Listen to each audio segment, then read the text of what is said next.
سلام علیکم تماشابینان گرامی. شوکتی محمد با شما هستم و برنامه خبری تحلیلی پیام‌نوز را تقدیمتان میکنم. سرخط خبرها. کاسته تاجیکی: عالم با سرعت به پیش حرکت میکند، تاجیکستان به عصر میانه. اقتصاد تاجیکی: تشکیل فرمی بزرگ و ایجاد جای کار در ختلان، یک کارگر برای 500 گاو. امام خطیبان تاجیک را علیه مبارزه با کیبر تروریسم آماده می کنند. در عصر اطلاعات، حقوق انسان و آزادی در تاجیکستان سیستم کاسته ها با سرعت تقویت می یابد. در نظر اول، مخصوصا برای آنهایی که از واقعیت های تاجیکستان خبر ندارند، این به فانتاستیک مانند است، اما یک امر واقعی است که تا رفت ثابت می شود.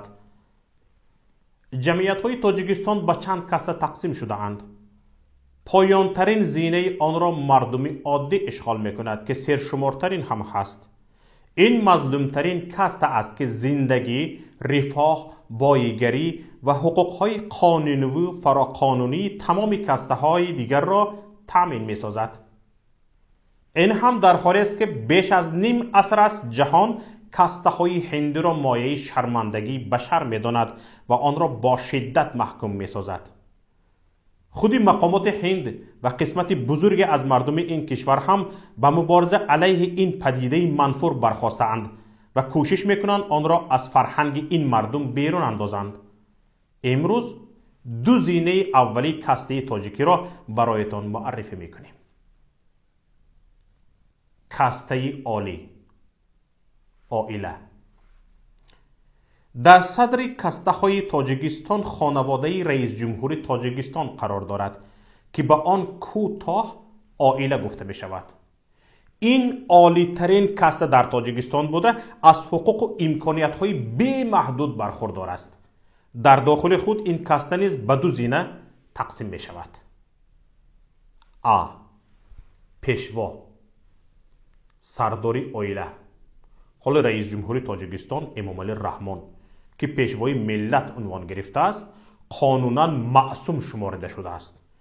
طبق قانون نو جمهوری تاجیکستان درباره اساسگذار صلح و وحدت ملی پیشوای ملت، پیشوا از تمام جوابگری ها آزاد است و کسی حق کشیدن او به جوابگری را ندارد.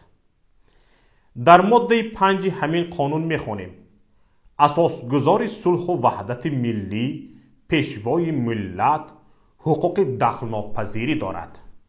او برای عملهایش در دوره اجرای وکالت‌های رئیس شورای عالی جمهوری تاجیکستان، سرور دولت، پرزیدنت جمهوری تاجیکستان و صلاحیت‌های اساسگذار صلح و وحدت ملی پیشوای ملت به جوابگری کشیده نمی‌شود.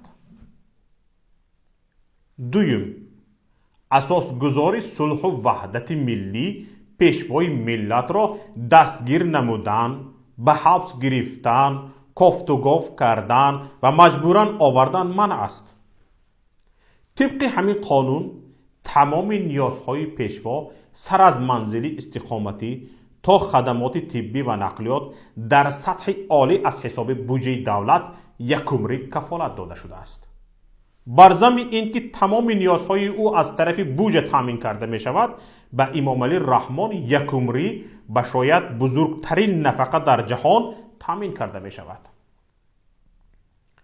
در ماده 13 همین قانون می خوانیم: اساسگذار صلح و وحدت ملی پیشوای ملت که وکالت پرزیدنتش قطع گردیده است، نواسته به سن سالش با نفقه هر ماه به اندازه 80% مزد ماهانه وظیفه پرزیدنتی عمل کننده جمهوری تاجیکستان تامین کرده می شود.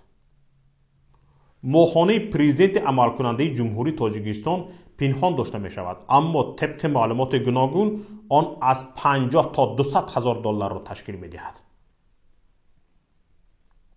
با یک قانون دیگر، 0.2% بودجه کشور یکمری در اختیار فاند خیروی پیشوای ملت قرار گرفته است.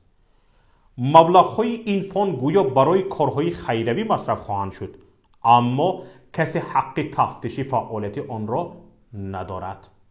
بودجه تاجیکستان برای سال 2019 نزدیک به 24 میلیارد سومانی را تشکیل داد که 2% آن برابر به 480 میلیون سومانی یا 48 میلیون دلار است.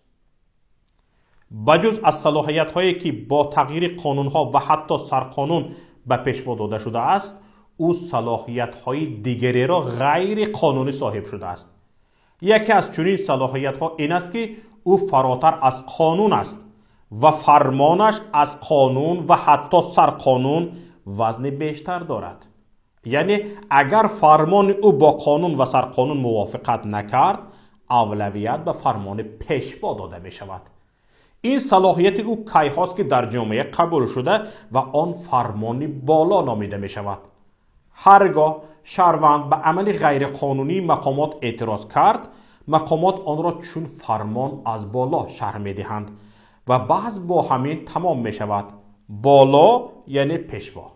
Когда президент решил, что ему все позволено, ему позволено нарушать Конституцию, если ты посылаешь людей, которые ведут себя как бандиты, если ты им даешь приказ, который могут выполнять только бандиты, потому что обычные правоохранительные органы такие приказы не выполняют. Если ты себя ведешь как пахан, то ты перестаешь быть президентом, ты перестаешь быть гарантом Конституции, и ты и есть бандит. Если ты был бандитом, то место бандитам в тюрьме. فرزندان پیشوا. این زینه کاسته عالی پس از پیشوا قرار دارد و اکثر صلاحیت های بیرون از قانونی پیشوا را دارا است. به شمار فرزندان که از 9 نفر عبارتند، این چنین دامادها که شمارشان 7 نفر و نبیرگان که شمارشان را شاید خود پیشوا هم نداند شامل می باشند.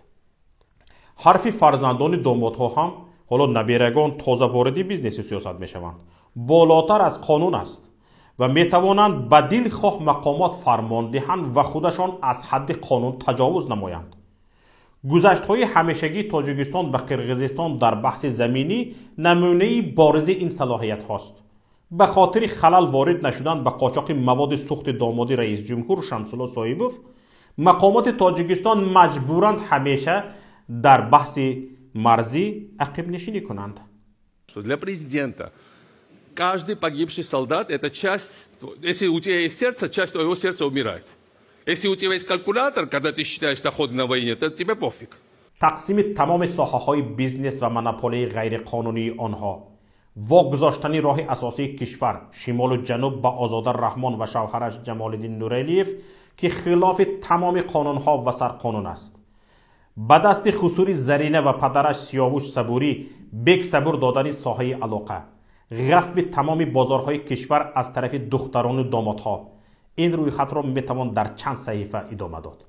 نوبسته از آن که فرزندان پیشوا منصب دارند یا نه، میتوانند به دلخواه رئیس، وزیر، سر از رئیسی سرریاست گیالوگ تا وزیر داخله و رئیس کمیته امنیت فرمان دهند و حتی مسئله برکناری او را مطرح سازند.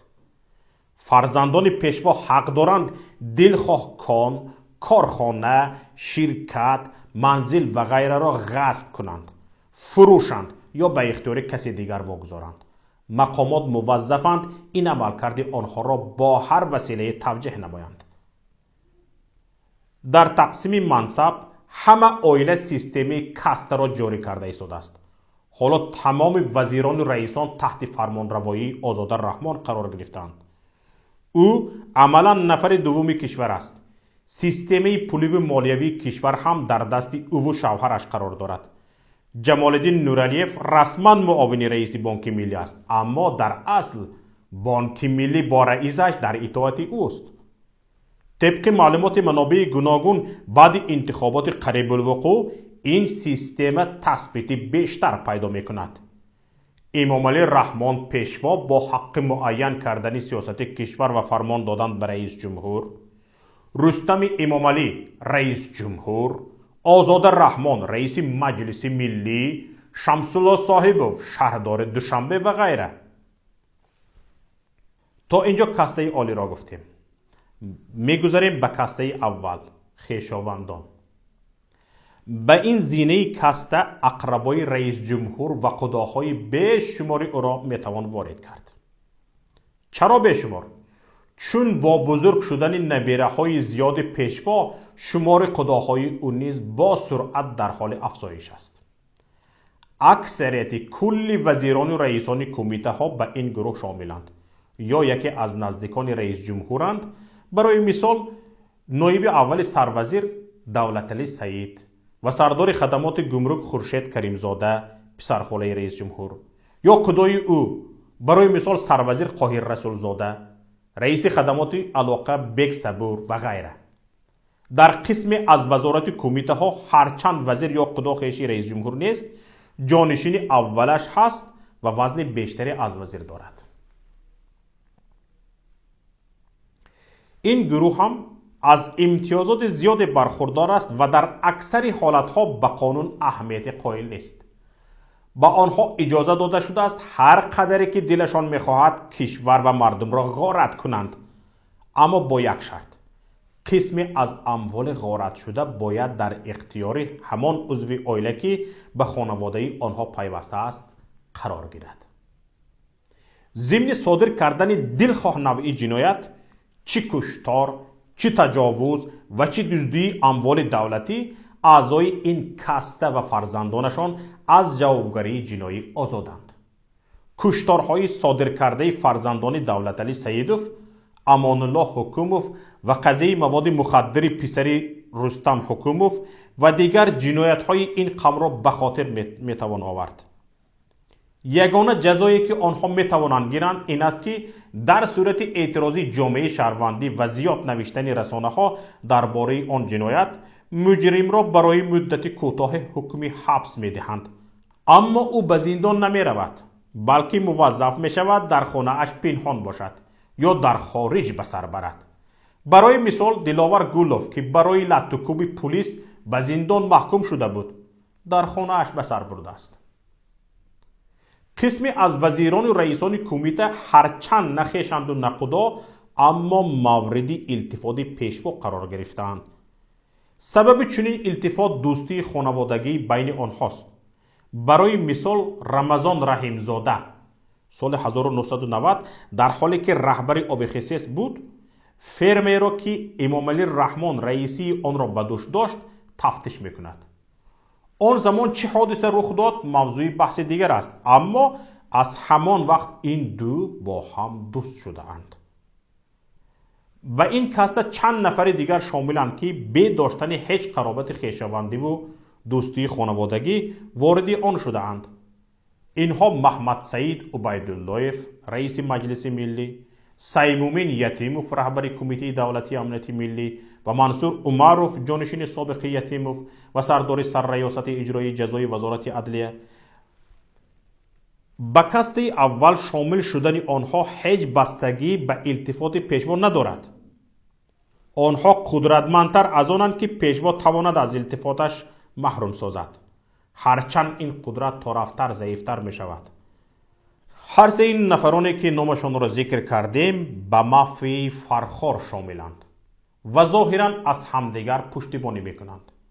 اکثر اعضای این کاسته در خارج خانه و اموال و در آفشارها صورت حساب دارند. در برنامه‌های من بعد درباره کاسته های ثانی حرف خواهیم زد.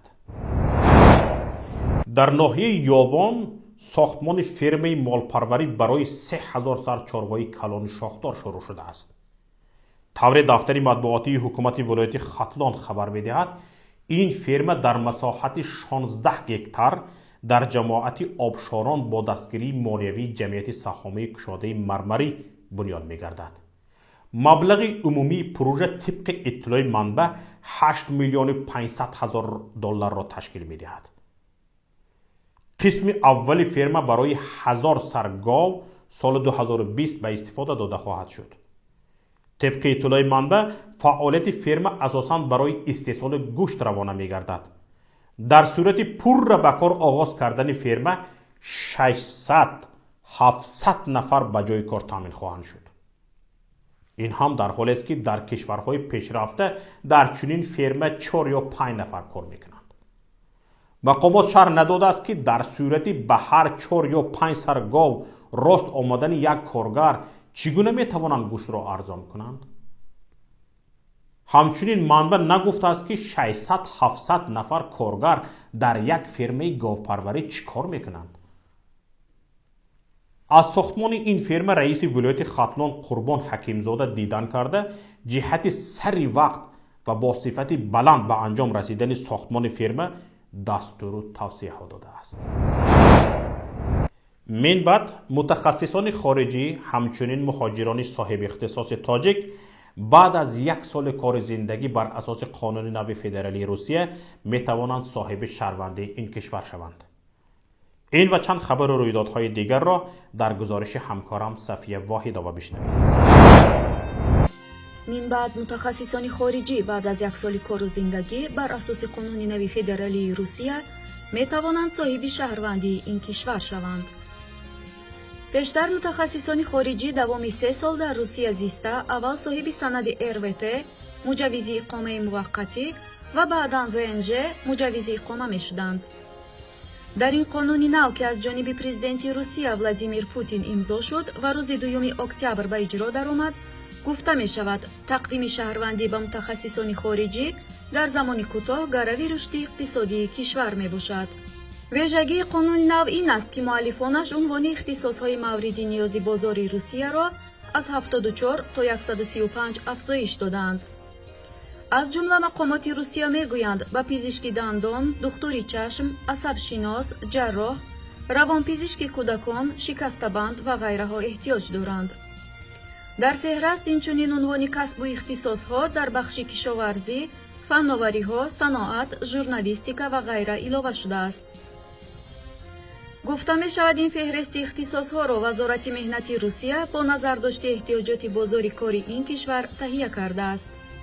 روسیه 146 میلیون اهالی دارد و با مشکلات شدید دموگرافی روبروست.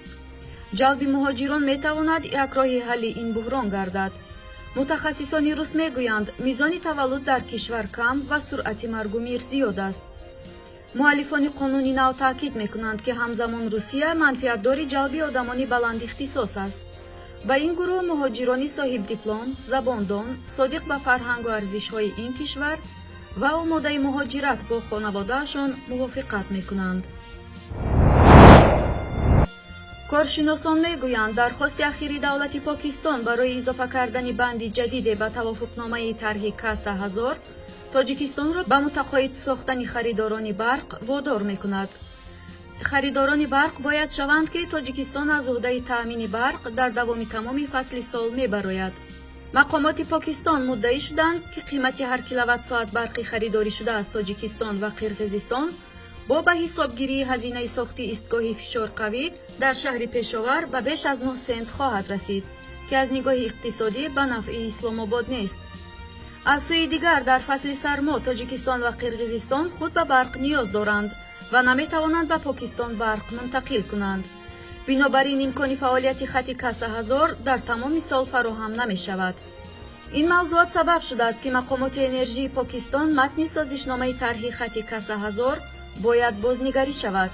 این هم در حالی است که در سالهای اخیر پاکستان با بهره برداری از ظرفیت‌های جدید تولید برق انتقال آن از طریق خط کاسه 1000 به تاجیکستان و قرقیزستان را خواستار شده است. کمال‌الدین سیراج‌الدینov کارشناس ساحه انرژتیکا ضمن صحبتش با خبرگزاری اوستا گفته است باید تاجیکستان برای برطرف کردن این شبهه به میان آمده اقدام کند. این کارشناس پیشنهاد کرده است که باید تاجیکستان از نگاه اقتصادی مفید بودن طرح کاسه 1000 را ثابت کند و اطمینان دهد که با بهره برداری از توربینه‌های جدید نیروگاه آبی راغون زمینه انتقال برق به پاکستان در تمام فصل‌های سال فراهم خواهد شد. کمیته دینی تاجیکستان برای پیشگیری افراطگرایی و تروریسم در اینترنت برنامه‌های مشخصی را راه اندازی نموده است. همکنون امام خطیب‌های کشور در مسجدها همه روزه و در روزهای نماز جمعه و مقابل پدیده‌های افراطی به مانند تروریسم و اکستریمیسم و نقش اینترنت در آن میان جوانان باید تبلیغ برند. مسئولین کمیته دینی تاجیکستان میگویند ما برنامه‌های مشخص داریم. نقشه‌های علاهیده کمیته هست وابسته به اجرای استراتژی ملی جمهوری تاجیکستان آید به مقاومت به اکستریمیسم و تروریسم برای سالهای 2016-2020. و چند نقشه‌های داخلی داروی است که هنگام ملاقات و واخوری‌ها در جماعت‌ها و هنگام دیدار با ساکنان منطقه‌های گوناگون انجام داده می‌شود. همچنین در کمیته دین اضافه کردند که در برابر تبلیغات میان مردم برای امام خطیب‌ها کورس‌های آموزشی به راه مانده شده است و اطلاع داد که اخیراً برای اشتراک در کورس‌های مذکور خلیفه‌های بدخشان آمده بودند. کمیته دین همچنین توضیح داد که سال گذشته کمیته برای جلوگیری از پدیده‌های افراطی به مانند تروریسم و اکستریمیسم کتابچه‌های مخصوص به نام اسلام مقابل ترور به چاپ رسانده میان مردم پهن نمود. گفتنی است هرچند حکومت کوشش می‌کند توسط امامان مسجد علیه تروریسم مبارزه برد، تأثیر این کوشش‌ها خیلی کم مشاهده می‌شود. در مساجد کشور اکثرا علمای اسلامی دارای آبروی اعتبار را از مقامشان سبکدوش نموده، حکومت به جای آنها شخصانی کم اعتبار و بی آبروی خبرکش و مورد اعتماد حکومت بودگان را جایگزین آنها کردند. بیوروی تحقیق اوکراین نسبت پرزیدنت سابق این کشور پیوتر پوراشنکو به اتهام پنهان داشتن دارایی‌ها و دادن معلومات نادرست درباره دارایی‌هایش پرونده جنایی باز کرده است. در این باره رسانه‌های اوکراینی خبر داده گفتند پرونده در اساس شکایت یکی از وکیلان پارلمان باز شده است. در این باره رسانه‌های اوکراینی خبر داده گفتند پرونده در اساس شکایت یکی از وکیلان پارلمان باز شده است، اما از وکیل نام برده نمی‌شود. با این اتهام احتمال دارد پوراشنکو جریمه بزرگ شود و یا تا 3 سال از آزادی محروم گردد. در اعلامیه سال 2018 پوراشنکو درآمد شخصی و خانوادگیش را از 12,400,000 تا 16,900,000 گریون معادل $47,600 تا $75,200 نشان داده بوده است. پوراشنکو همچنین در اعلامیه‌اش نوشته بوده است که از حساب پس‌اندازهایش در بانک بین الخلقی سرمایه‌گذاری 15,700,000 گریون درآمد گرفته است. این هم در حالی است که گفته می شود درباره 3 شرکت آفشوری مربوط به پوراشنکو اطلاع پیدا شده است. اینجا نهایت برنامه امروزی ماست. برنامه‌های دیگری ما را در شبکه‌های اجتماعی و پایگاه پیام.net پیگیری کنید. هر خبر و رویداد را شاهد شدید لطفاً به رقم 49 15 16 46 15 947 توسط پیام رسان‌های واتساپ، وایبر، ایمو یا تلگرام فرستید. لطفاً مشترک شدن به کانال یوتیوب ما و نوشتن نظر خود درباره نوار را فراموش نکنید. پخش تگمه معقول شده را نیز لطفاً دریغ ندارید. همچنین پخش تگمه زنگوله به شما امکان می‌دهد که برابر نشر نوارهای ما در یوتیوب شما در حال باخبر شوید. خیر، الله حفظتان کند.